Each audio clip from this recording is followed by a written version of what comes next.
What is going on, you guys? Welcome to another video, and in this video we are diving into the amazing and fun realm, yes, realm of the one and only Girls Defined YouTube channel. Yeah, we are diving into a YouTube channel known as Girl Defined, and let's just get into it because honestly, I want to find out what 6 guys I shouldn't date, court or marry. Now, for the record, these girls are extremely Christian and I respect their religion. I respect their choices in life that they make. This video is really just reacting to their kind of views. Some of them I've seen other videos and some of the things that they've said are quite controversial. So it's what made me want to react to them, and this title really caught my eye. So let's get into it. Hey girls, it's Kristen and Bethany here with Girl Defined Ministries, and in today's vlog we want to share with you 6 guys you shouldn't date, court, or marry. First thing, it's not a vlog, love. It's not a vlog, it's a sit down and talking video. It's just a video. Like I said, hello guys, and I don't even think I said welcome to another video because I recorded the intro like 6 times. So welcome to another video anyway. Yeah, a vlog is when you get your smartphone and you're walking around vlogging with your front facing camera or a little camera that you have. It's not a vlog. Sorry, just needs to get that out of the way. I remember being a young girl and kind of thinking that every guy was probably pretty much amazing, and thinking that, oh, when I grow up it'll be, kind of easy to find like an awesome godly guy. Oh, it'll be easy to find an awesome godly guy. Yeah, totally. And I hit 18, 19, 20 and realized, you know what? There are a lot of really awesome godly guys out there. Oh yeah. There are also a lot that are just not quite so awesome, just in their journey of life and spiritual journey, not quite where they need to be. And I have learned, we both had learned, from back in the old days, back when you were young, and before you met and married Zach. You've been in relationships. Yeah. I have been in relationships, and I realized that face, there are certain types of that nod when she's talking, just.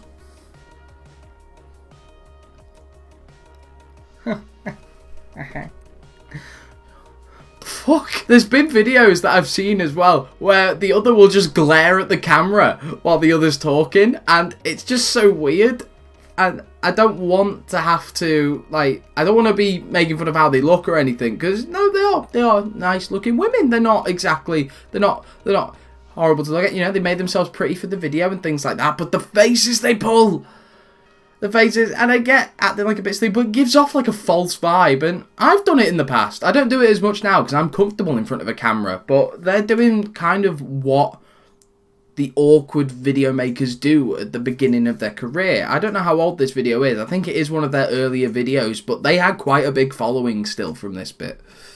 Anyway, I want to hear what 6 guys I shouldn't date, court, or marry. I do not want to date, court, or marry, and we want to tell you about these 6 guys that you shouldn't date. I'm here to listen. Or marry. Okay, so guy number 1 that you shouldn't date, court, or marry is this: Mr. Talk.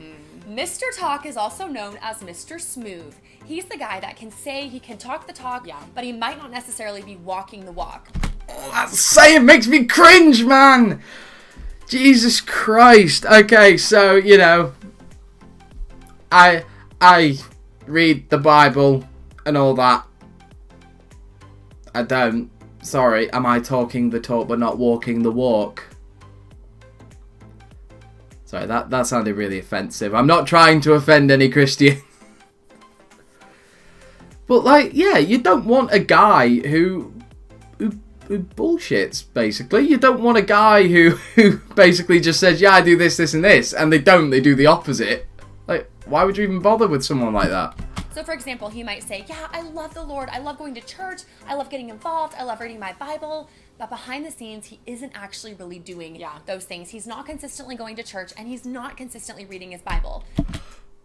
People have shit to do, love. People have stuff to do. Maybe he doesn't have time. Maybe he doesn't feel like reading a book for a bit. Maybe if Audible had a book, then, he might... Then there's no excuse, because he could just listen. Does Audible have that?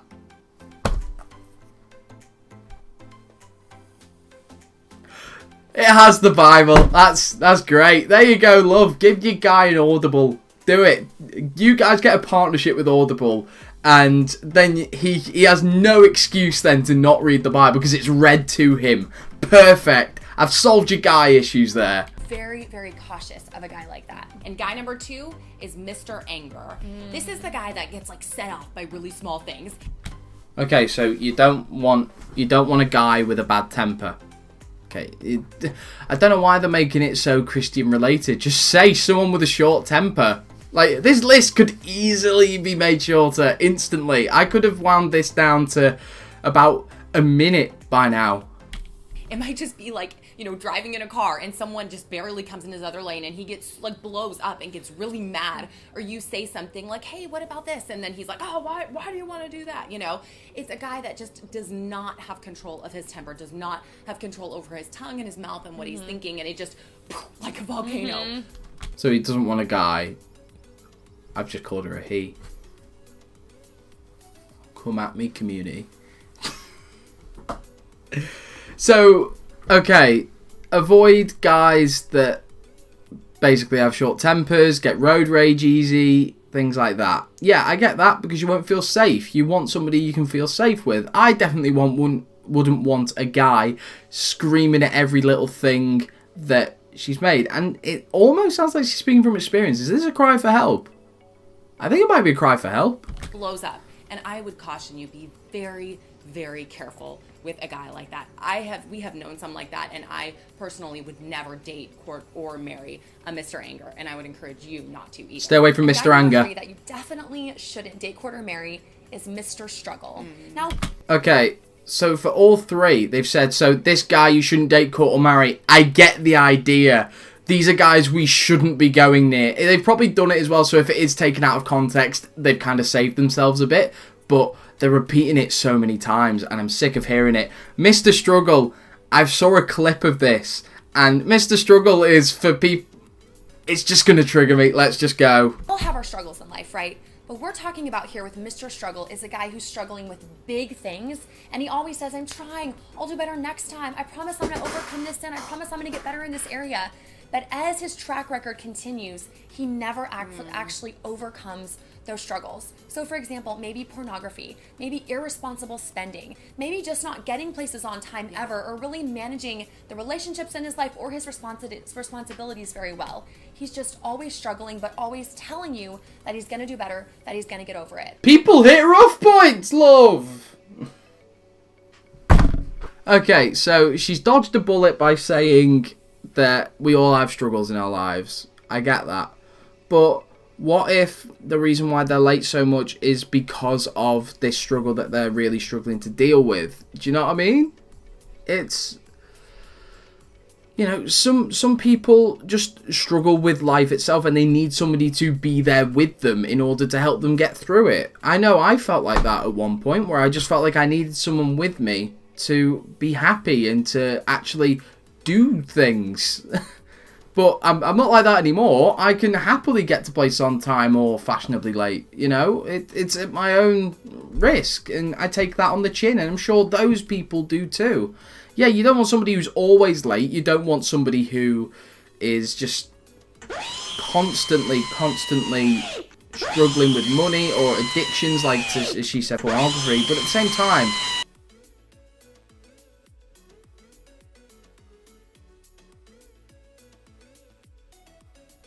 so we highly caution you with a guy that's really struggling, because if you're the only accountability partner in this guy's life, if he's saying, I'm struggling, but I'm going to get over it, can you just help me? You need to help me.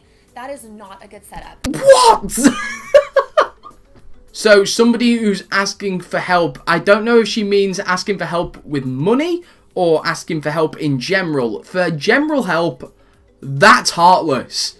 Don't offer to help somebody out. If you like someone and they like you back and they're struggling, don't help them. That's what she's saying.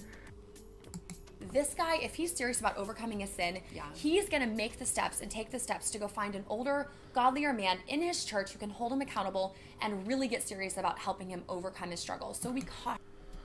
Send him to a church so an old man can have a go at him for doing what he's doing, which will probably make his situation worse. So, yeah.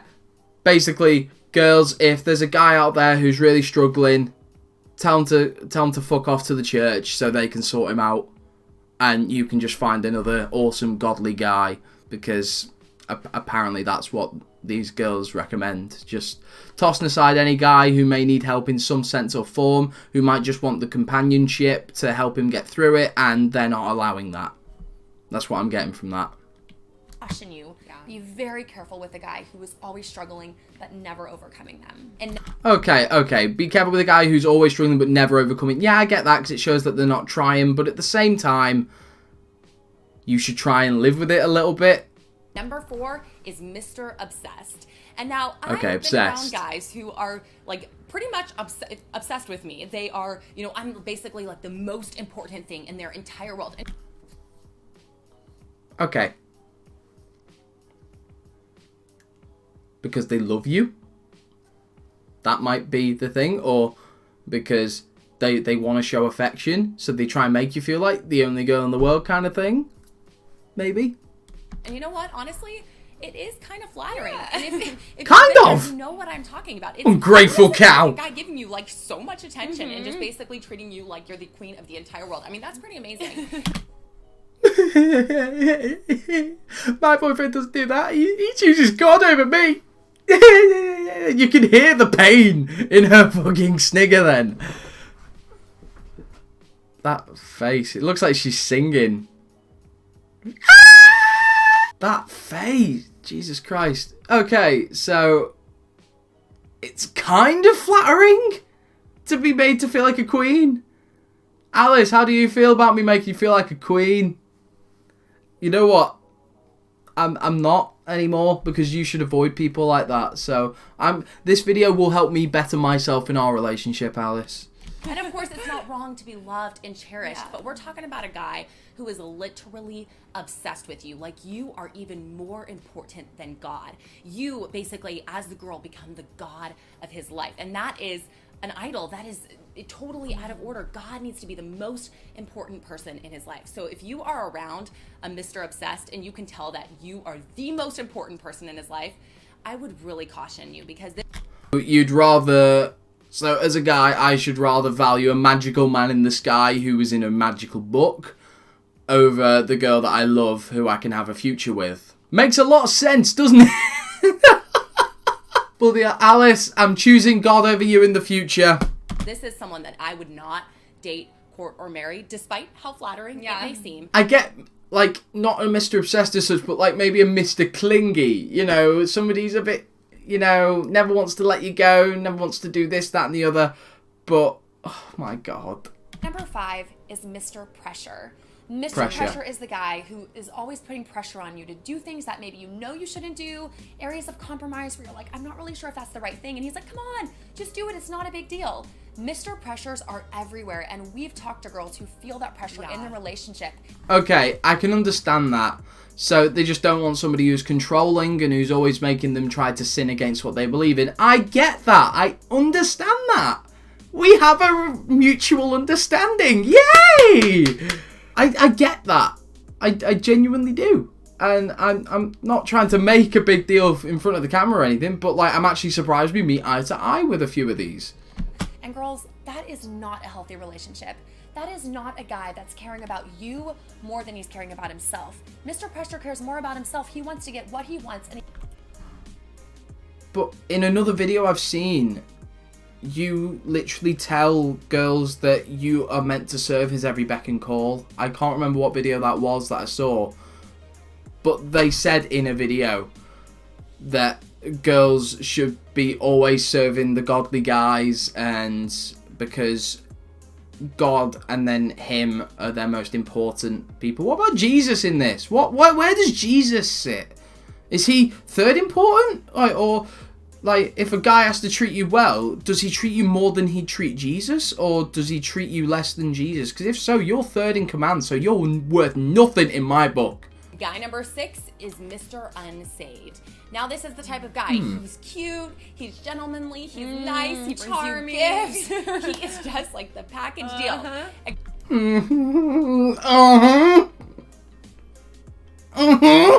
Look at that. You can tell she's bitter that she wants one of these guys.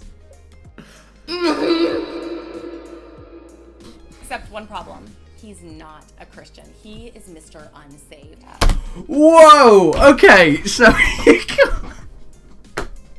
you can't go. So basically, if he doesn't have a religion, just no, don't go near him. He treats you well. He does this. He respects your faith, but no, because he's not Christian, you can't go anywhere near him. That's discrimination at its finest. And now, girls, I don't care how cute he is. I don't care if he is literally like the hottest thing that you've ever seen in your entire life, with the best muscles, whatever it is, you are just like dropping dead in his presence.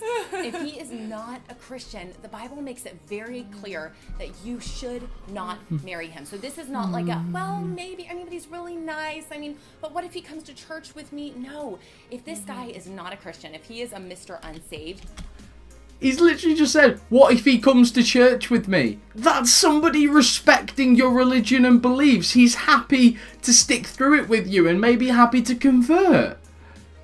What the actual fuck? So you can't date somebody who's willing to try with you. Wow.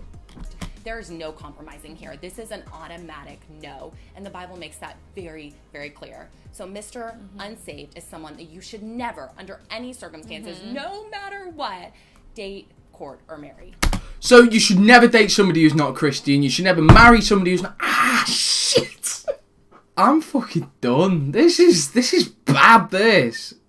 I love their nods that they do because they look so scary. Like, it looks like this is the first time they're hearing it for themselves. So like, yeah, I agree. Yeah, woo! You go, girl! Yeah! Bloody hells. Okay, so if you are looking for the perfect guy, make sure they're of faith, they never put pressure on you, they don't have a short temper, and they treat God and Jesus. Can't forget Jesus. Jesus is just as important, even though he's king of the Jews, he's somehow still in the Christian Bible. Not knocking anyone's faith. Not knocking anyone's faith. Just saying. Just saying. Anyway, guys, thank you so much for watching the video. Hope you enjoyed it. Please, hopefully you find an awesome godly guy by next week. Otherwise, if not, then I hope I convert to an awesome godly guy by next week. Alright guys, enjoy yourselves. Enjoy your Friday night, Saturday night, Sunday night, and I will see you in the next video.